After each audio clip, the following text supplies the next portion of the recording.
No relief yet for consumers, with inflation still stuck at over 10%. That's more than 5 times the target rate, with food prices rising at a 45-year high and people feeling the pain of rocketing grocery bills. Last week, it was like £1.50. So when you come this week, it's £1.75. And oh my God. Well, the Chancellor insists inflation will fall eventually, but will interest rates have to rise again for that to happen? Also tonight. Appearing in court, the serving police officer charged with 3 rapes while on duty.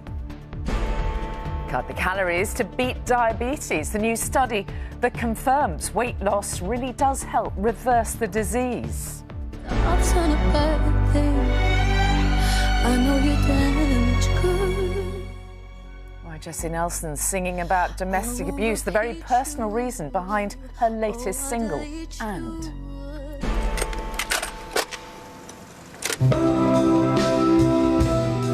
A comeback for the humble cassette, how tape sales hit a 20-year high.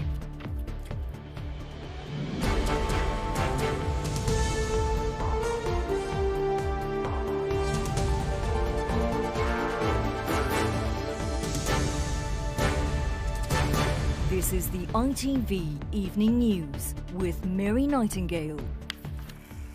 Good evening. Food prices have risen at their fastest rate in more than 45 years. It means overall inflation is higher than expected and still more than 5 times the government's target rate. The Consumer Price Index, which tracks the average cost of a typical basket of goods, eased only slightly last month and it now stands at 10.1%. The Chancellor, Jeremy Hunt, insists the UK is still on track to halve that. But there are warnings tonight that it could mean interest rates having to be raised again, piling yet more pressure on household budgets. Our consumer editor Chris Choi has been tracking the impact rising prices are having. For months, we followed this cross-section of people in their battle with rising prices. And as annual inflation stands at just above 10%, their struggles continue. Baker's man. In Devon, married mother of 3, Kate Warby, food is up over 19% in today's official figures, a 45-year high. Her family meal costs are up almost £87 every month. We are constantly watching and constantly looking at that number in the bank and worrying when it gets into the red. Staples like milk and cooking oil lead this upward price spiral of household basics. Now we just sort of think, well, we can't really cut back anymore without jeopardising, nutritional value and things like that. Because obviously we've got to look out for the children. Retired nurse Tabani Sitoli, rising mortgage costs added £60 a month to her bills, and while escalation of clothing costs eased to around 7%, that's still out of reach. I haven't bought any clothes now for like over 3 years. Unable to replace her broken washing machine, cleaning by hand is increasing her back and knee pain, and she's been using a food bank as shop prices rocket. Last week, it was like £1.50. So when you come this week, it's £1.75. And oh my God, to some people, 25 pence doesn't mean much. But for me, on a budget. Coffee business owner Adam Cousins. Official figures show gas prices in the UK up 129% in 12 months, and the cost of fueling his roaster has spiralled to £9,200 a year. Well, obviously you can see that our main commodity here is coffee. And with coffee beans up around 30%, reluctantly, he too has increased prices.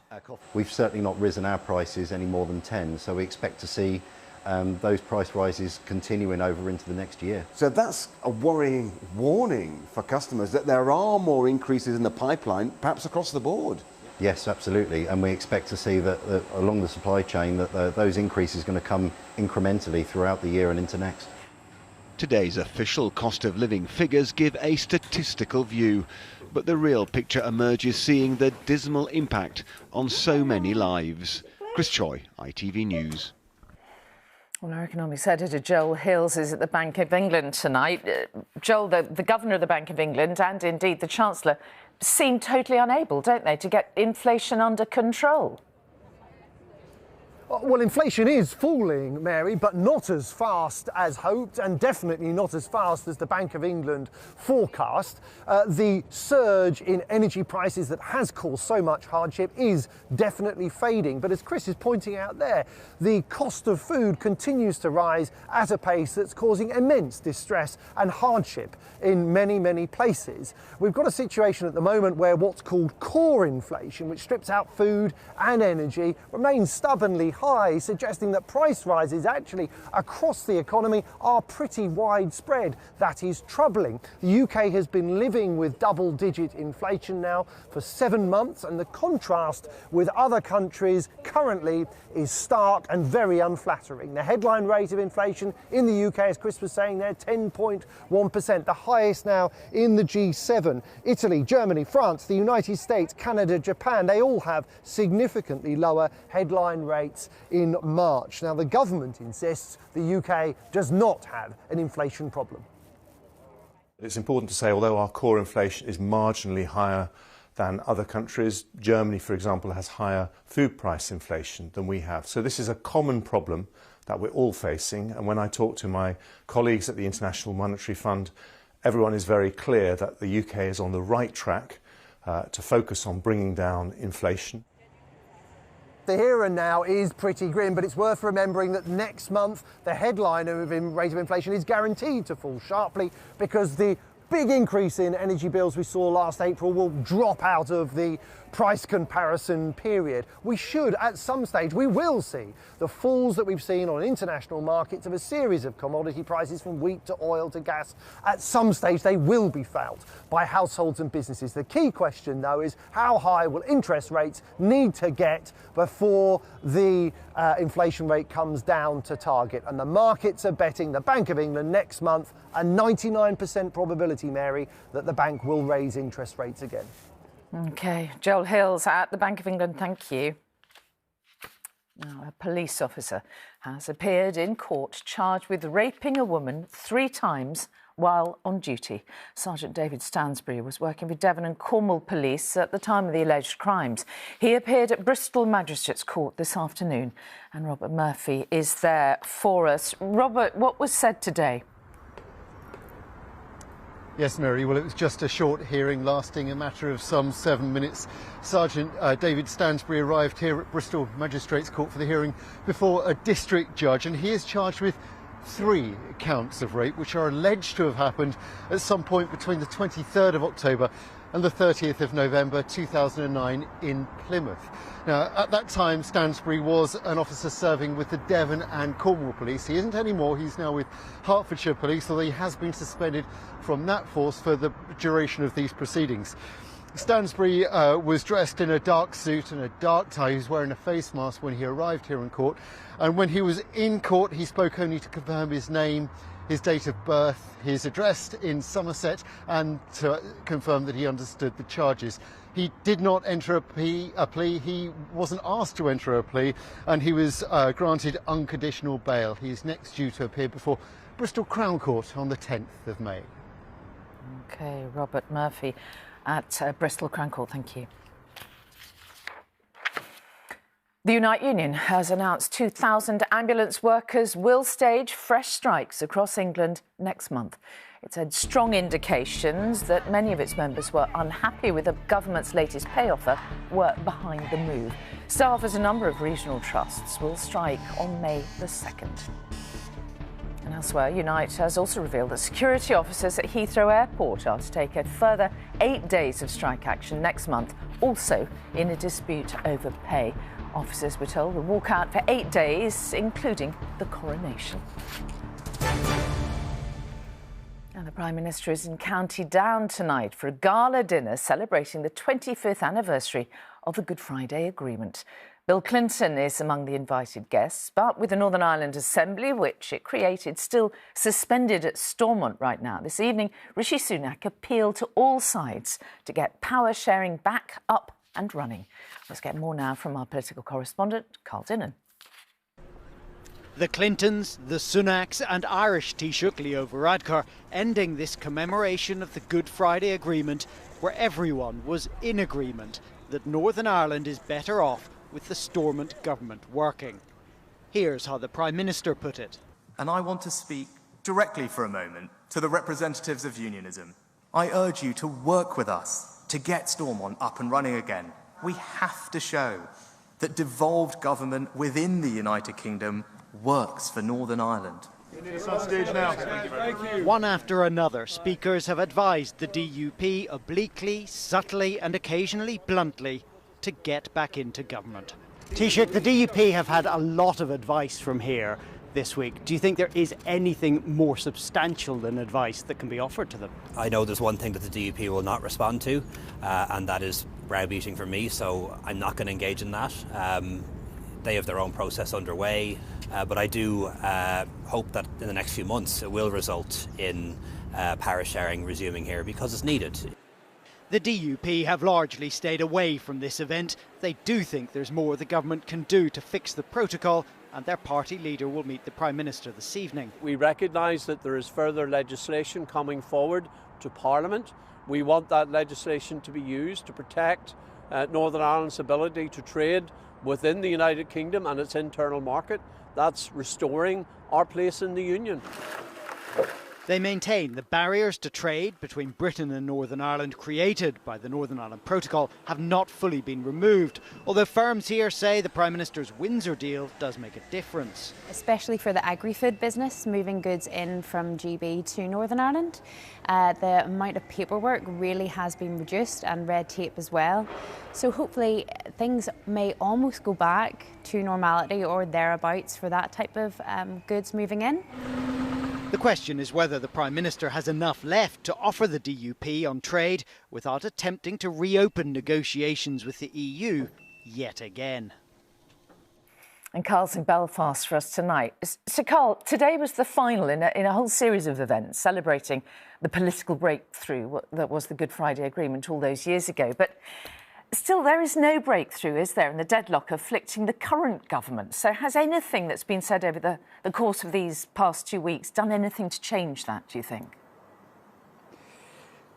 I don't believe that it has, to be perfectly honest, but neither has it set back the cause of getting Stormont up and running again. And to be honest, that was a pretty big risk because these 2 weeks were never going to be a comfortable time for the DUP, who, let's remember, 25 years ago were opposed to the Good Friday Agreement. They only came on board later. That's one reason why I don't think we saw much of them here at Queen's today. Another one reason why their leader, Jeffrey Donaldson, talked about the Queen's bubble lacking realism. And that's why, I mean, you heard Leo Varadkar talking to me in my report, why so many of the people speaking here took that approach of being very careful not to push the DUP too hard. The one person who may have pushed a bit too hard, who they are very annoyed with, is Chris Heaton-Harris, the Northern Ireland Secretary, who yesterday stood here and said that real leadership is knowing when to say yes. They really didn't like the suggestion that they were not showing leadership. The question now, as I said in my report, is whether or not the Prime Minister can give them the reassurances to get back into government. There are hopes that they will do that sometime after the local elections in May. OK, Carl Dinnan in Belfast, thank you. The Scottish National Party's treasurer has tonight announced he is stepping back from his role with immediate effect. Colin Beattie was arrested yesterday by police probing the party's finances.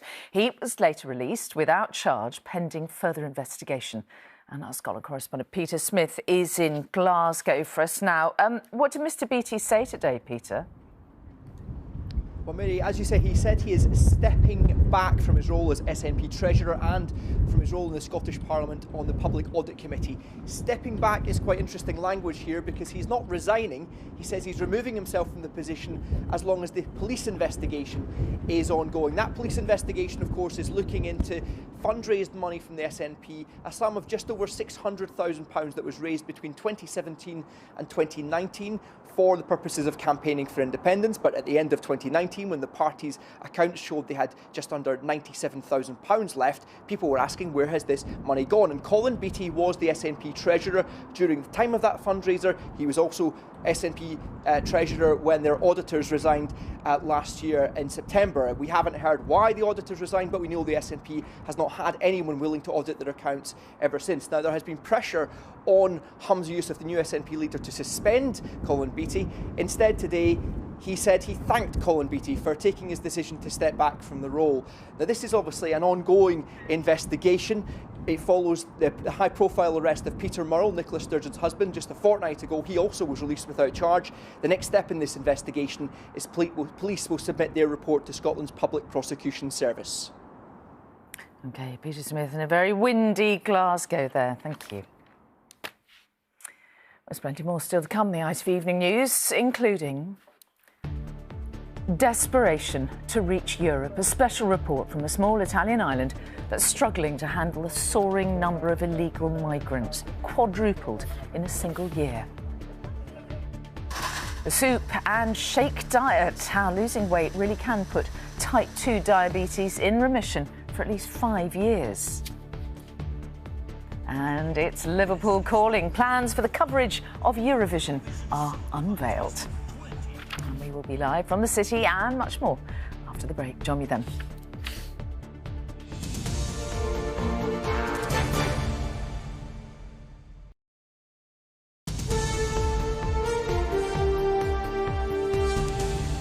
Hello, welcome back. Now, losing weight can help some people with type 2 diabetes stay in remission for at least 5 years.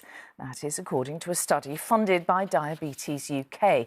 Now, it found almost a quarter of those on low-calorie diets were able to keep the condition in reverse. Our correspondent Ian Woods explains. 8 years ago, Kieran Ball took part in a medical trial which changed his life. Remarkably, it could transform millions of other lives too. His food choices now are very different to the high sugar and junk meals that led to him developing type 2 diabetes. It began with a radical diet. Horrendous, I've heard it called, but it wasn't fun. It was certainly a challenge, and it was basically getting in a routine of having 4 drinks every sort of 4 or 5 hours during the day that would help me survive, for want of a better phrase. So at the end of 16 weeks, we then reintroduce food, and the food is reintroduced like weaning a baby. So they start you on small meals, break the shakes down so you go from 4 to 2. You introduce a meal and it's a gradual reintroduction of food over a period of time. 4 million Britons have type 2 diabetes and have to monitor the illness and take medication. But the programme found that if patients lose and then keep the weight off, they'll stay in remission. An 800-calorie total diet replacement. The lead researcher calls the findings miraculous and says an aggressive approach is needed to tackle obesity and a disease which can shorten lives by an average of 6 or 7 years. So this is a disease whose outlook is comparable to some big, serious cancers, and we need to take it much more seriously. We have to actually put the diet treatment on a par with a chemotherapy for a cancer to get a remission. But doctors say this kind of diet should only be tried under supervision. It is a challenge, especially for people that have been consuming way more than 800 calories a day. It would be difficult for me to do that, even though I'm a medical professional and know that it may be good for me. But that's why these programmes offer psychological support as well. The NHS Soup and Shake programme will cost around £1,100 per patient, a small price to pay for a new way of life, especially as dealing with diabetes is reckoned to cost the NHS £10 billion a year. Ian Woods, ITV News. Now, the inquest began today into 2 mothers who each died with herpes shortly after giving birth. They've been treated by the same hospital doctor 6 weeks apart, and their families, who've since waited nearly 5 years for answers, were in court today. Our reporter Ellie Pitt is there. Ellie, what was said then in court? Well, Mary, today we heard from the consultant obstetrician who was looking after Samantha Mulcahy both during and after her caesarean section to deliver her baby. Samantha had kidney failure and a diagnosis of preeclampsia, which is why doctors decided to carry out the C-section. Dr. Etikowu told the court that he would have expected her symptoms to have improved 72 hours after the C-section, but they didn't, and Samantha's condition deteriorated. Dr. Etikowu told the court that he didn't suspect a herpes infection. It didn't cross his mind because in the 30 years he's been practicing, Samantha's was the only case of a herpes infection that he had come across. It eventually led to her death. Now, 6 weeks earlier, another woman, Kimberly Sampson, contracted the herpes infection and died at a different Kent hospital. Dr. Etikowu told the court that he didn't know about the cause of Miss Sampson's death and that if he had, he would have ordered a test to be done for the virus on his patient Samantha Mulcahy. Now, initially, neither women were going to have inquests into their deaths, but that decision was changed when in 2021 an investigation found that both women's C-sections had been carried out by the same surgeon, who we can't name for legal reasons. Both women's families were in court today and Miss Mulcahy's mother cried as the evidence was given. They fought for 5 years to have this inquest, which is expected to conclude next week. Ellie Pitt in Maidstone, thank you. In other news, a new 24-hour ceasefire between warring factions in Sudan has been agreed in the past few hours, a day after an initial attempt failed. Thousands of civilians have fled the capital, while foreign nationals are also trying to evacuate their citizens. The fifth day of fighting unfolded. Close to 300 people have been killed already and more than 3,000 injured since Saturday, according to the World Health Organization. 12 people have been arrested after a hospital fire in China killed at least 29 people, most of them patients. It broke out in Beijing last night, with some of those trapped forced to escape through windows. Here, the Archbishop of Canterbury has dismissed reports of tensions over the Church of England's role in the King's coronation next month. Justin Welby said that the service at Westminster Abbey will be deeply Christian, but he insists it will still represent all peoples across the country. He spoke as he joined other faith leaders in urging people to sign up for a special coronation volunteering scheme called the Big Help Out. Our Royal Editor Chris Shipp reports. There was an unusual lineup of servers this afternoon for lunch at this homeless centre. Alongside the Archbishop of Canterbury, who was on the potatoes by the way, were representatives from Muslim, Hindu and Buddhist faiths, giving up their time today to urge you to give up your time on the coronation weekend. On the Monday we have the chance, whether we've ever volunteered anywhere or not, just to go and try it out for a day somewhere and just benefit and bless the country a bit by helping out in your neighbourhood. This charity, The Passage, has its own team of dedicated volunteers. I'm doing something for some people that are helpless, you know.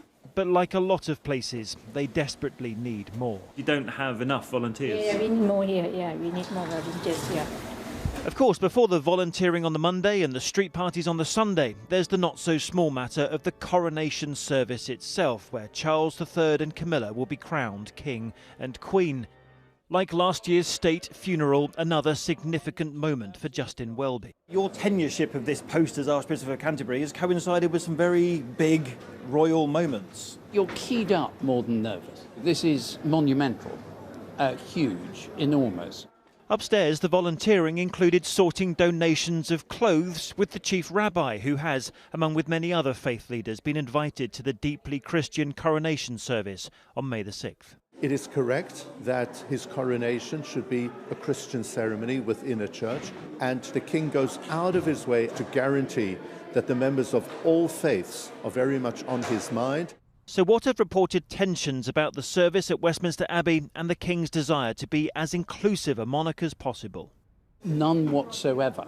No tension, absolutely not. What there is a deep sense both of celebrating our tradition but also of reflecting the fact that we're infinitely more diverse than we were in 1953. 70 years on, the man leading the service next month says it will be representative of this country. Chris Shipp, ITV News, Central London. You're watching Nightingale Evening News. Here's what's still ahead.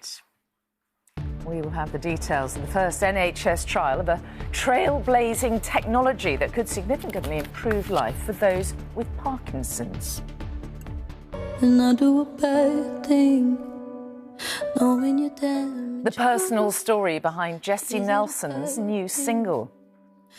The song is about basically being in a toxic relationship and being addicted to unhealthy love, which a lot of women in my life have been through.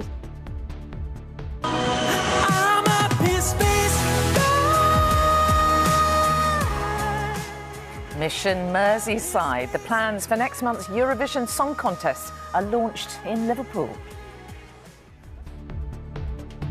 Tapes back on trend where cassette sales are soaring.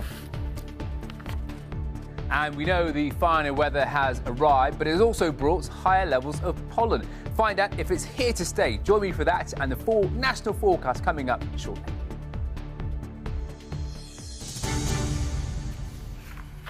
But before all that, ITV News has been tracing the routes of migrants, some of whom go on to make the perilous crossing over the English Channel.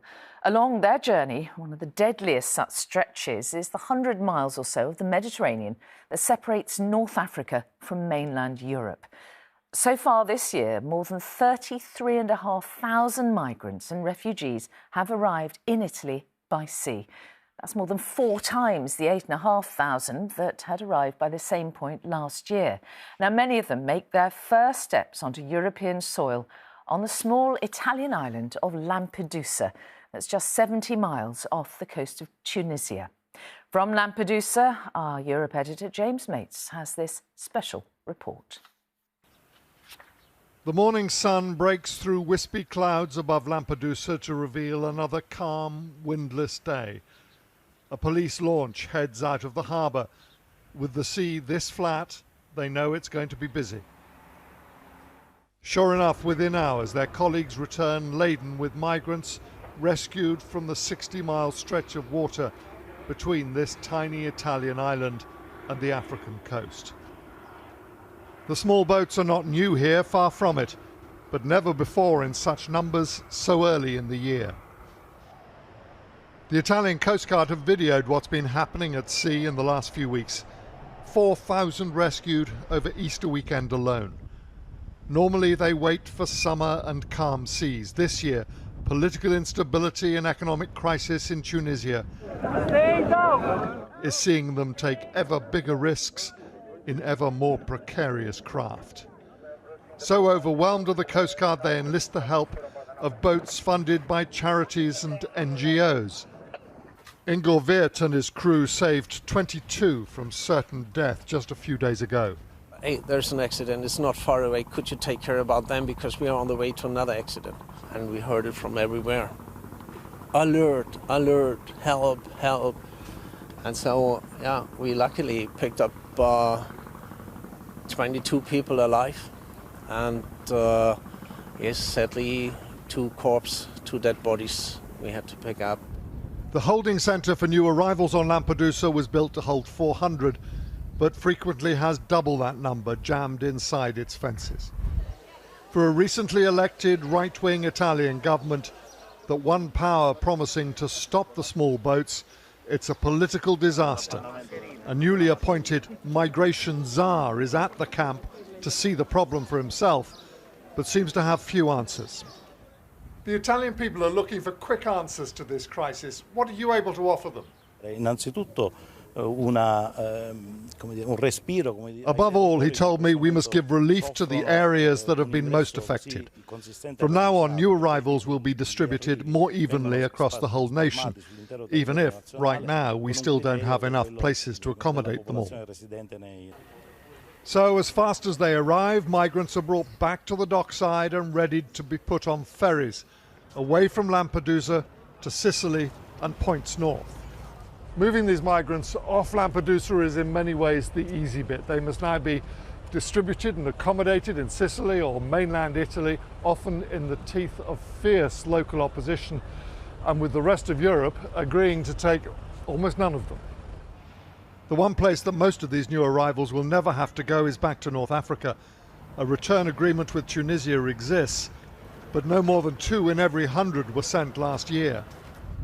Back at the holding centre, contact with the recently arrived is only possible through the fences. Most, like Abdul Utem from Bangladesh, are clear about why they came. My country now not good, lifestyle not good, because I need free lifestyle. And do you want to stay in Italy or France or Germany or Britain? Any country, I need freedom. Mohamed Masibangora from Guinea has a route all planned. Vous voudrez aller où? On veut quitter ici pour aller. I want to leave here for Sicily, he said, then go on to a big Italian city, and then my dream country is France. La France. And if you want to know why this crisis isn't about to end, listen to this man who sailed from Libya with 220 other Bangladeshis. Just Libya to Italy, bought $6,000. Each person? Yes, one person. And did all 200 of you come on one boat? Yes, one boat. One boat. So that's a lot of money was paid? Yes, lots of money. That's just shy of $1.3 million. It's a huge business, for which these migrants and those who must now care for them are paying a huge price. None more so than those who don't make it. After the recent rush, coffins containing the bodies of the drowned await burial. Unknown, unmourned victims of the rush towards Europe, to lie under yet another of the many headstones here marked unidentified migrant. By day's end, more survivors of the crossing were being landed and processed in Lampedusa harbour. The sun was setting over the Mediterranean with the promise of another calm, windless day tomorrow, when it will start all over again. James is in Lampedusa for us tonight.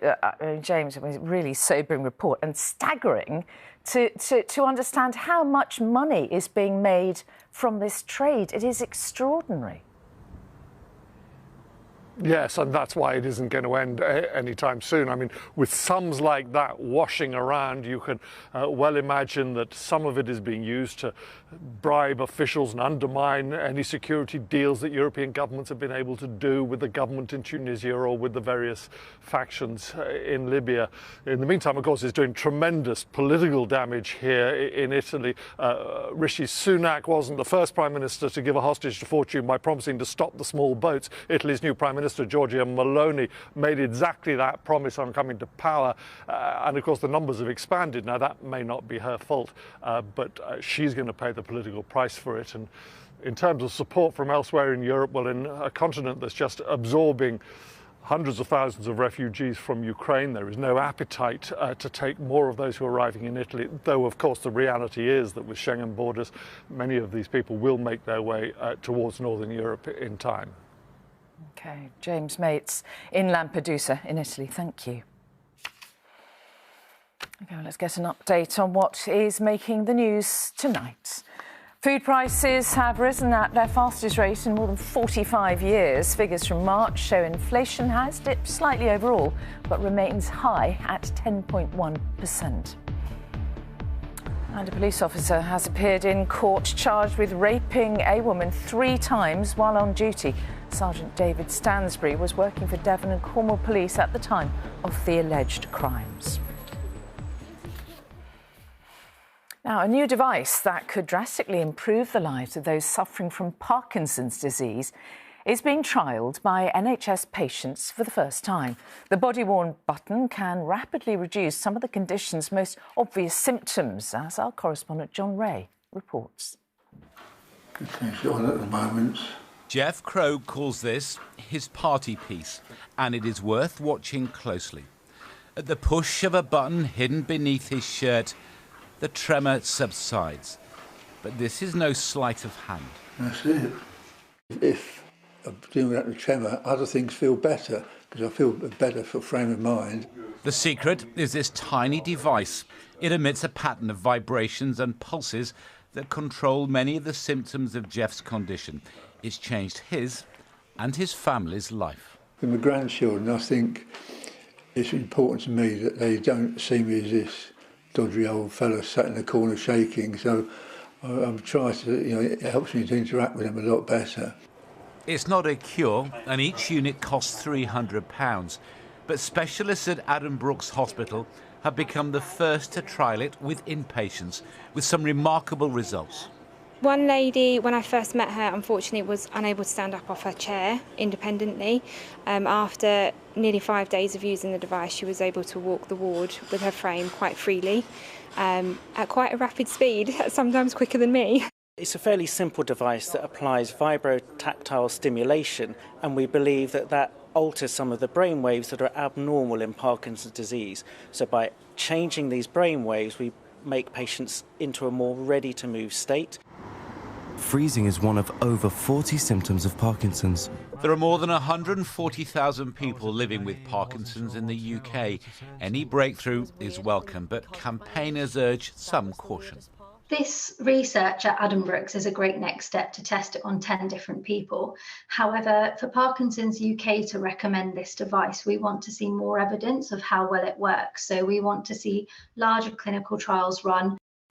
But for Jeff, this is more than a party piece. It's helped me so much. It is already boundary pushing, horizon stretching, life enhancing. John Ray, ITV News. Now, the former Little Mix singer Jessie Nelson says her upcoming album will be raw and honest, with songs that tackle sensitive subjects. A new music video highlights domestic abuse within an unhealthy relationship. Jessie says it's a subject close to her heart, as she told our entertainment reporter Rishi Davda. I know you damage good. Each word a window into a harsh reality. Oh, I'll delete you. Jessie Nelson's Bad Thing is deeply personal, inspired by her close family and friends who've suffered domestic abuse. The song is about basically being in a toxic relationship and being addicted to unhealthy love, which a lot of women in my life have been through. They loved the song. The video was, I think, quite triggering for them, which is obviously natural. But it was really interesting because my friend who has suffered domestic violence, when she watched it, she actually said it's the first time that she's ever felt seen and understood, and that really hit home for me. She had reservations about depicting something so sensitive, but saw a benefit in raising awareness. I think naturally we felt quite torn of how, drastic to make this video, but we wanted to keep it as real as possible, which is why I don't leave him in the end. For the video, Jessie worked with charity Women's Aid to signpost the signs of abuse. It takes on average over 6 years for somebody to leave an abusive relationship before somebody reaches out to the police. If they ever do, they're abused over 30 times. Because of Jessie's audience and the people who engage with her music, a much younger audience is talking about domestic abuse. For a day. Jessie's journey started in 2011 with Little Mix. The group went on to massive international success. But Jessie left in 2020 to look after her mental health. Every time you released music, there was a support system around you. Were you ever fearful about doing it by yourself? No, I wasn't. I think it's given me a real sense of independence. I think this has always definitely been a side to me, but it's my second single, so no one really got to hear that until now. She's unafraid of tackling serious subjects, fronting a documentary after being targeted by social media trolls. Is there a sense of liberation when you can put out a documentary, when you can create a music video that allows you to show an authentic version of yourself? Yeah, definitely. A lot of the time so much stuff gets put out about you that you don't have any control over with the press, and I think it's definitely great when you can actually let people really understand you as a person and what you've been going through. Jessie's choosing to embrace vulnerability, creating music with meaning. Rishi Davda, ITV News. And there is information about organisations providing help and support for some of the issues raised, and that's on our website, itv.com/news. But moving on now, more details have been announced today about next month's Eurovision Song Contest. It is being hosted on behalf of last year's winners, Ukraine, in Liverpool. Our arts editor Nina Nanar is there. So Nina, go on then, what have we got to look forward to? Well, it's beginning to feel a lot like Eurovision, and today the presenters and the commentators were unveiled in a media launch, and they include, of course, Graham Norton, Alicia Dixon, Hannah Waddingham and the Ukrainian singer Julia Sanina. They were at great pains today to stress, look, we know Ukraine should be hosting this. Last year, of course, as you say, Kalush Orchestra were the winners, but of course, because of the ongoing war there, Liverpool bid for the event and they have won the event. And today, stage and screen star Hannah Waddingham gave a very specific reason why she said she had agreed to host this event. You know, people voting from the bomb shelters hits me more than anything, and is the reason I wanted to get involved. Meeting the horrific things that we know are going on, and I don't want us to shy away from that, but meeting it with love and joy and music. Well, there's a huge programme of Ukrainian cultural events happening here. They also announced who the performers would be today. They include Sam Ryder, who of course was the UK's entry last year and came second. And Rita Ora will also be performing, and a whole host of other Ukrainian stars. Also announced today, the police have been talking about a huge security operation. They're expecting 50,000 people in this city, and there will be thousands of police officers around on the street. They're asking the public to be vigilant. So 3 weeks to go, and Liverpool awaits. Nina Nana in Liverpool, thank you. Well, coming up before Emmerdale.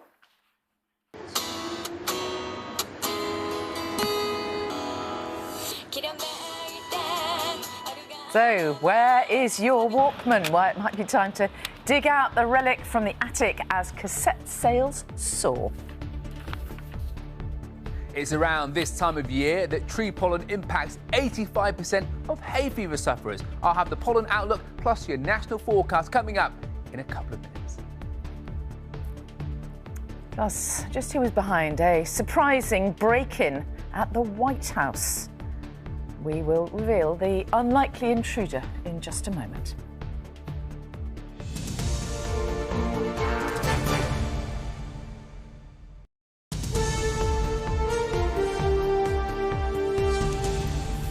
Hello and welcome back. Now, before the break, we told you about how the perimeter of the White House had been breached.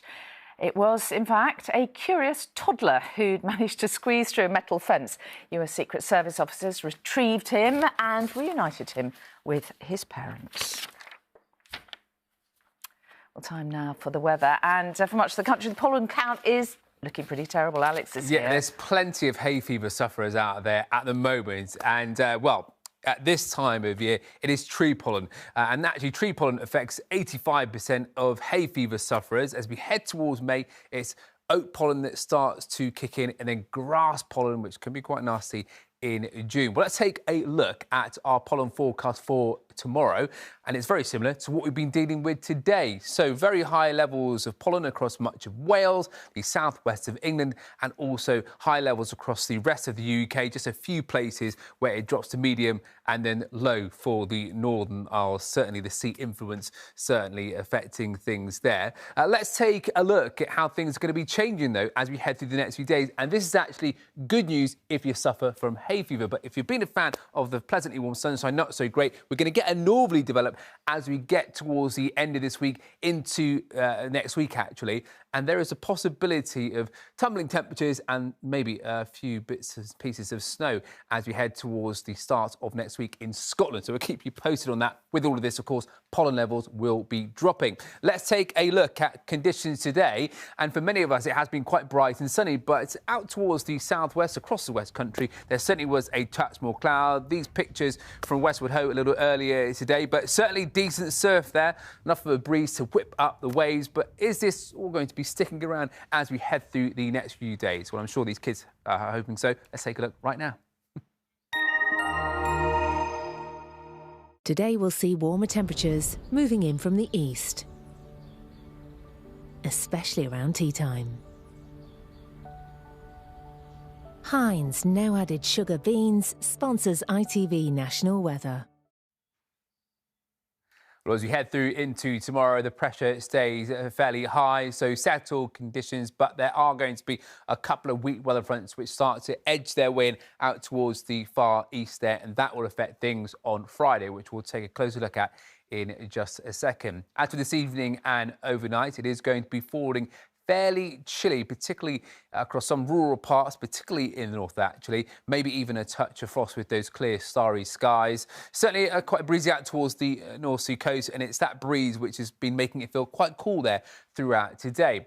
But as we start tomorrow with not a great deal of cloud around, it does mean a bright start, but it is going to be quite chilly if you're off out first thing in the morning. But you can see tomorrow the sunshine is much more evenly spread, so plenty of sunshine for most parts of the British Isles as we head towards tomorrow. But you can see out towards the east and southeast, that weather front does start to sneak in come the end of the day. So cloudier skies here and also some outbreaks of rain. Temperatures, though, still not bad and above average for the time of year. Highs of 16, 17 degrees Celsius. We saw 18 across Scotland earlier today, so still very respectable for this time of year. But that weather front does sneak in out towards the east and southeast, and this is where it's going to be sat on Friday. So for the southern half of the UK, much more changeable conditions, but Scotland living a very charmed life at the moment. That keeps the best of the sunshine, again with a high of 17.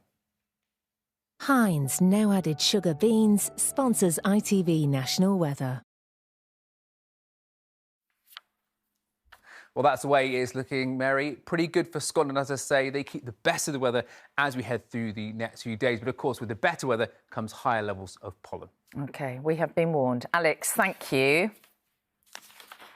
And finally, if you keep meaning to clear out that drawer full of old dusty cassettes, hit the pause button, because apparently they could be valuable. Experts say sales of the humble tape have reached a 20-year high, driven, it seems, by the likes of the Arctic Monkeys, Harry Styles and the retro hit show Stranger Things. Sangeeta Lal now on the format that's rewinding the years. Take a cassette out of its case, and most people just see an empty box. But Sony saw something quite different. Whether it was perfecting the pencil rewinds or pressing record at just the right time, cassettes were the charming must-have item of the 80s. As small as a cassette case. Although it turns out, some things never change. Generally, the idea of being able to hold on to the things that you love will never really go out of play. Things come in fits and starts, don't they? I think trends. Yeah, exactly. Like moustaches and mullets. I've had this for years. I've had this since I was born, actually. They were fun. I like them. You liked holding them? Yeah. Putting them in I like, putting them in order. Putting them in order. Just staring at them. Carrying the little stereo to the park while you played rounders in that. You don't see none of that no more. No. Don't see none. Put them in a nice pile. Yeah. Maybe put them in order. Yeah. Stare at them. Yeah. Cassette sales have hit their highest level in 20 years, with the total number of sales growing from around 3,800 in 2012 to more than 195,000 last year. The humble tape, though, still isn't as popular as vinyl, but sales have been growing for 10 consecutive years. Bohemian Rhapsody, gentlemen. They were the go-to gadget, featuring in some of the biggest films in the 80s and 90s. But it's the cassette cameo in Hollywood today that many believe is the cause of its comeback. Becoming synonymous with modern TV hit series too. Well, I suppose because it's pop culture and kids love pop culture, and the fact that pop culture is highlighting something that they've never seen before, they say, what the hell is that? And they go out and pick one up. It's like a piece of history, isn't it, I suppose? It's something that people can remember and think of. It's like going through a museum almost. It's something they want to hold on to and not forget. You can have a machine like this. And something this family want to make sure the next generation will always remember. I like it. And who couldn't? Sangeeta Lal, ITV News, Manchester. Why do we throw away our Walkmans, hey? That's it from us for tonight. Raggy's here at 10. But for now, from all of us on the Evening News team, have a great evening. Bye-bye.